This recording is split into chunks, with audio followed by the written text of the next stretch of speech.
इसका ये सिद्धांत है कि ज़्यादा बूंदें ज़्यादा पानी, कम बूंदें कम पानी। A few moments later.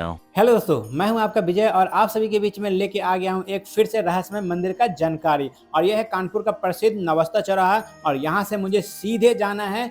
तो दोस्तों, जैसा कि आप देख रहे हैं कि यहां मेट्रो का काम चल रहा है और बहुत जल्दी यहां पर मेट्रो शुरू हो जाएगा। कानपुर के कई जगह पे मेट्रो चालू हो चुका है और इस साइड जब नवस्ता से सीधे और जाएंगे तो ये लास्ट स्टॉपेज रहेगा, जो कि गला मंडी से पहले है। और ये जो आप देख रहे हैं एरो का निशान है, हमारे राइट साइड में ये गला मंडी है और यहीं से हमें सीधे की ओर जाना है, कहीं मुड़ना नहीं है दोस्तों। और जब रास्ते पे आप जैसे आगे बढ़ते जाएंगे तो आपको ये पुल दिखेगा और दोस्तों आप चाहे तो यहाँ एक दो सेल्फी ले सकते हैं, मगर बिना देरी के आगे बढ़ना। जब 30-35 किलोमीटर आगे जब बढ़ेंगे तो आपको इस तरह से बाएं साइड में आपको ये मिलेगा, फिर यहाँ से आपको बाएं साइड मुड़ जाना है। और अगर दोस्तों आपको अगर दिक्कत हो तो आप मैप के जरिए आ सकते हैं, पूरा मंदिर तक का मैप लगा के आप आराम से आ सकते हैं। और ये सब मैं इसलिए दिखा रहा हूँ ताकि आप जब आएंगे तो आपको किसी प्रकार का दिक्कत ना हो। और यहाँ से हमें जाना है सीधे, यहाँ से भी कुछ दूर काफ़ी है, इसीलिए देखिएगा जब आप आएंगे तो यहाँ पर एक रेल फाटक भी है, जैसे कि आप देख सकते हैं। और दोस्तों यहाँ से भी हमें सीधे ही जाना है, लगभग नवस्ता से 40 से 45 किलोमीटर ये मंदिर है। और कौन सा मंदिर है और क्या रहस्यमय है,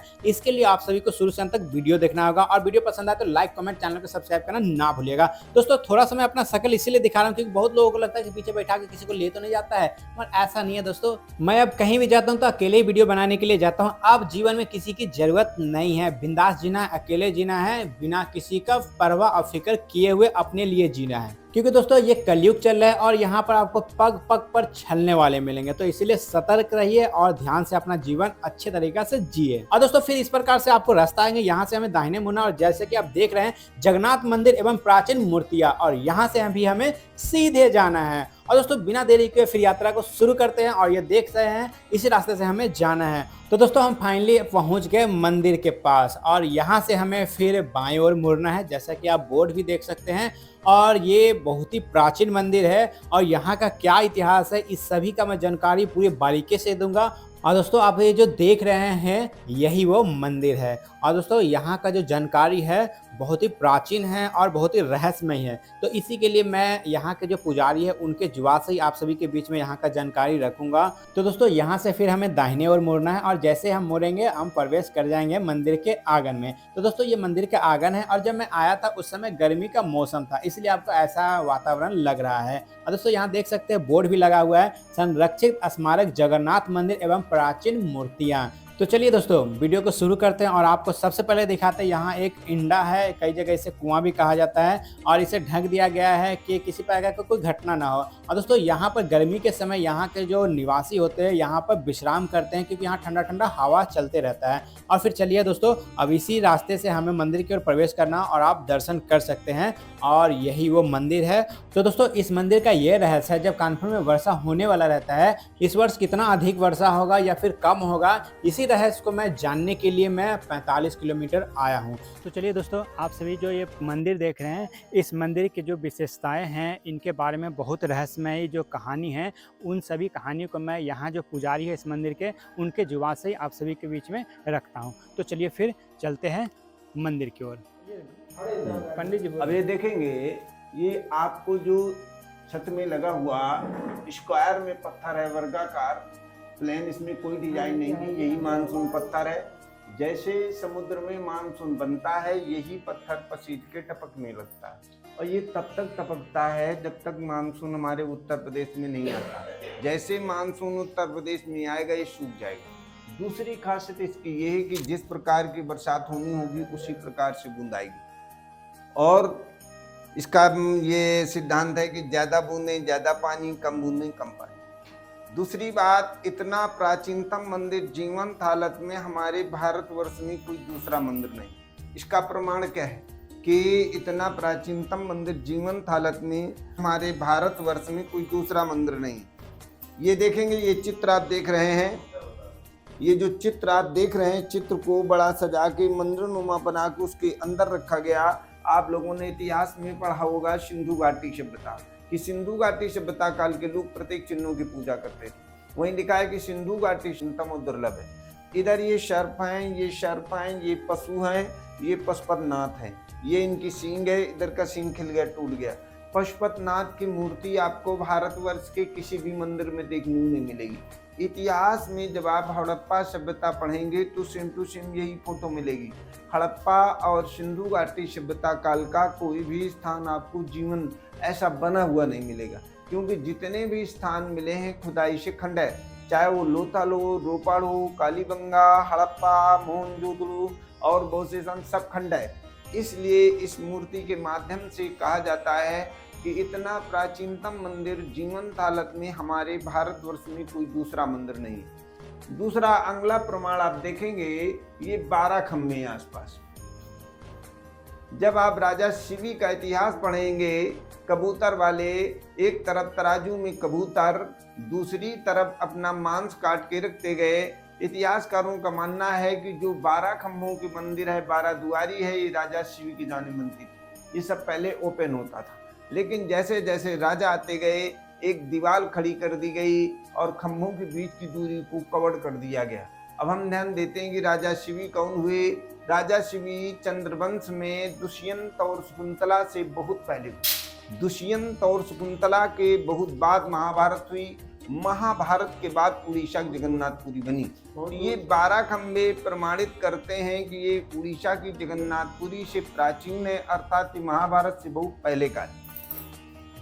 अगला प्रमाण देखेंगे, ये जितनी भी सभ्यताएं मिली हैं, सिंधु हड़प्पा ही नहीं, जितनी भी सभ्यताएं मिली वो सब नदियों किनारे पाई गई। प्राचीन समय में पानी का जो मुख्य स्रोत था नदी थी। जितना ट्रांसपोर्ट होता था सब नदियों के सहारे होता था। इससे जो है प्राचीन समय में जो नगर बसते थे या मंदिर बनाए जाते थे वो सब नदियों के किनारे होते थे। तो ये जो प्राचीन सभ्यता यहाँ पाई जाती हैं, इससे प्रमाणित होता है कि प्राचीन समय में यहाँ से कोई नदी बहती थी, लेकिन प्रकृति परिवर्तन के कारण नदी लुप्त हो गई। अब हम विचार करते हैं कि हमारे गंगा और जमुना के बीच से किस नदी के लुप्त होने का प्रमाण मिलता है। हम प्राचीन समय से सुनते चले आए हैं, संगम में 3 नदियां मिलती थी, गंगा, जमुना, सरस्वती, लेकिन आज सरस्वती नदी लुप्त है। ये जो प्राचीन सभ्यताएं यहाँ पाई जाती हैं, कुछ पत्थर पाषाण काल का मिला, इससे प्रमाणित होता है कि प्राचीन समय में यहाँ से सरस्वती नदी बहती थी। सरस्वती नदी महाभारत के पहले लुप्त हो गई थी। इससे भी प्रमाणित होता है कि नहीं, महाभारत से बहुत पहले का है। अगला पॉइंट देखेंगे, अभी लोग 99% नहीं जानते कि शिव जी को विश्वनाथ क्यों कहते हैं और जगन्नाथ क्यों कहते हैं। होता क्या है कि जब शिव अखंड समाधि में जाते हैं तो जो शिव के पद हैं ये भगवान विष्णु के पास आ जाते हैं, तो ये भगवान विष्णु जगन्नाथ कहलाने लगते हैं। और जब भगवान विष्णु शयन में जाते हैं तो जो विष्णु के पद हैं ये शिव के पास पहुंच जाते हैं, तो शिव विश्वनाथ कहलाने लगते हैं। जगन्नाथ, विश्वनाथ। आप लोगों ने शिव पुराण में पढ़ा होगा, नहीं तो शिव पुराण में आप पढ़ेंगे पेज नंबर 35 पर कहानी मिलेगी कि शिव जी जब प्रथम बार अखंड समाधि में जाने लगे तो शिव जी ने सोचा कि यदि हम अखंड समाधि में चले जाएंगे तो हमारे पास जो संहार पद है, डिस्ट्रॉय पावर, ये शून्य हो जाएगा। और शून्य हो जाएगा तो यहाँ कोई व्यक्ति मरेगा नहीं, और यदि कोई व्यक्ति मरेगा नहीं तो संसार का संचालन बिगड़ जाएगा। इसलिए हमें समाधि में जाने से पहले संहार पद किसी को देना चाहिए। शिव जी ने विष्णु से कहा कि हम अखंड समाधि में जाना चाहते हैं, पद आपको हम देना चाहते हैं। विष्णु ने कहा, बगैर आपकी कृपा दृष्टि के हम पद ग्रहण नहीं कर सकते। यदि आप अर्घ्य रूप में आए, शिव मूर्ति में जो अर्घा होता है ना, पानी निकलने के लिए जलहरी उत्तर दिशा को, ये देखेंगे, ये जलहरी जो बनी हुई उत्तर दिशा को, तो नीचे की सिरा ये शिव अर्घ्य टाइप में है। तो विष्णु ने कहा कि आप अर्घ्य रूप में आए तो हम पदभार ग्रहण कर सकते हैं। तो जब पदभार दिया शिव ने, तब शिव ने कहा कि आज से तुम जगत के नाथ जगन्नाथ कहलाओगे। वहां से भगवान विष्णु को जगन्नाथ कहना प्रारंभ किया गया। प्राचीन समय में भगवान विष्णु को ही जगन्नाथ कहते थे। भगवान विष्णु का ही स्वरूप कृष्ण है, इसलिए कृष्ण को ही जगन्नाथ कहते हैं। लेकिन वहां बना दिया गया कि सुभद्रा, बलदाऊ और कृष्ण तीनों लोगों के मिलने से जगन्नाथ बनते हैं। लेकिन यहाँ दर्शाया गया, ऊपर देखेंगे मूर्ति के ऊपर जो टॉप में सिंहासन बना है, उस सिंहासन में बैठी हुई मूर्ति ब्रह्मा जी की मूर्ति, ये विष्णु, और ये नीचे सिरा शिवर्गी टाइम महेश, ब्रह्मा विष्णु महेश कहने का तात्पर्य यहाँ सृजन, पालन, संहार ये तीनों अधिकार जब भगवान विष्णु को मिले तब ये जगत के नाथ जगन्नाथ कहलाए। इसीलिए कहते हैं कि जगन्नाथ की पूजा कर लेने से सभी देवताओं की पूजा हो जाती है, क्योंकि इसमें तीनों शक्तियां समाहित होती हैं। दूसरी बात तो प्राचीन समय में यहाँ से सरस्वती नदी बहती थी। सरस्वती नदी के किनारे यहीं पर शिव जी ने भगवान विष्णु को संहार पद दिया, अर्थात जगन्नाथ उपाधि इसी जगह दिए जाने के कारण पहले मेन जगन्नाथपुरी यहीं बनी। तो जितने राम के वंशज होते थे सूर्यवंशी, ये सूर्य और विष्णु के ही उपासक होते थे। तो ये प्रथम जगन्नाथ विष्णु मंदिर होने के नाते राम के जितने वंशज हुए सब यहाँ पूजने आते रहे। इसका प्रमाण क्या है कि राम के वंशज यहाँ पूजने आते रहे? इसका क्या प्रमाण है? आप लोग प्रमाण सुनेंगे, आप लोग रामायण में पढ़ा होगा, नहीं तो पढ़ेंगे कि जब भगवान राम का राजतिलक हो गया तो उनकी माता जी कौशल्या ये 4 धाम यात्रा के लिए गई। 4 धाम यात्रा में चौथा धाम जगन्नाथ धाम। जब द्वापर के बाद उड़ीसा की जगन्नाथपुरी बनी तो त्रेता में कौन सा जगन्नाथ धाम था जहां मां कौशल्या दर्शन करने के लिए गई? पहले में जगन्नाथपुरी यही थी। दूसरा प्रमाण देखेंगे, ये जो मानसून पत्थर लगा है छत में स्क्वायर में, इसी के जस्ट उत्तर में देखेंगे जो पतला पत्थर लगा है, इसमें डिजाइन है। इस डिजाइन को आप गौर से देखेंगे, अर्ध सूर्य के। हाँ, प्राचीन समय में जो सूर्यवंशी राजा होते थे वो अपने मस्तक में अर्ध सूर्य के तिलक लगाते थे। इससे मालूम हो जाता था कि सूर्यवंशी राजा है। दूसरा अगला प्रमाण देखेंगे, जब राम जन्मभूमि मंदिर में पुरातत्व ने खुदाई कराई तो खुदाई कराने में इसी प्रकार का अर्ध सूर्य का चिन्ह राम जन्मभूमि मंदिर में खुदाई मिला। राम जन्मभूमि मंदिर में अर्ध सूर्य का चिन्ह खुदाई में मिलना, अर्ध सूर्य का चिन्ह यहाँ पाया जाना, इससे प्रमाणित होता है कि राम जन्मभूमि मंदिर से इस मंदिर का कनेक्शन है। जिस राजा ने वहां निर्माण कराया उस राजा ने यहाँ भी निर्माण कराया। अब प्रश्न ये खड़ा होता है कि अयोध्या में निर्माण कराने वाले राजा ने अयोध्या से इतनी दूर यहाँ आकर निर्माण क्यों कराया, जबकि एक पवित्र गंगा नदी बीच में बह रही।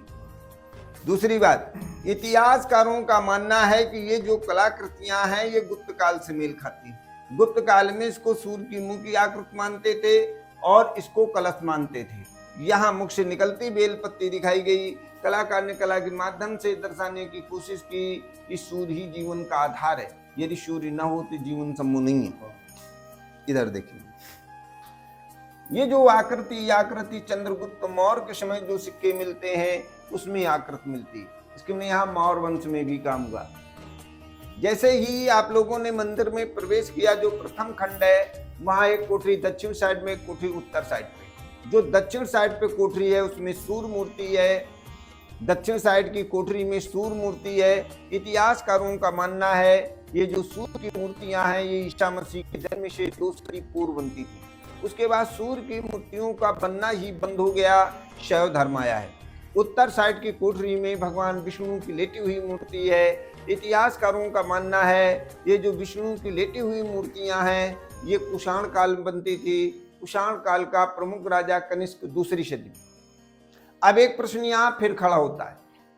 प्रश्न ये खड़ा होता है, कुषाण वंश, मौर्य वंश, गुप्त वंश, सूर्य वंश ये सभी साधारण राजा नहीं हुए, चक्रवर्ती राजा हुए।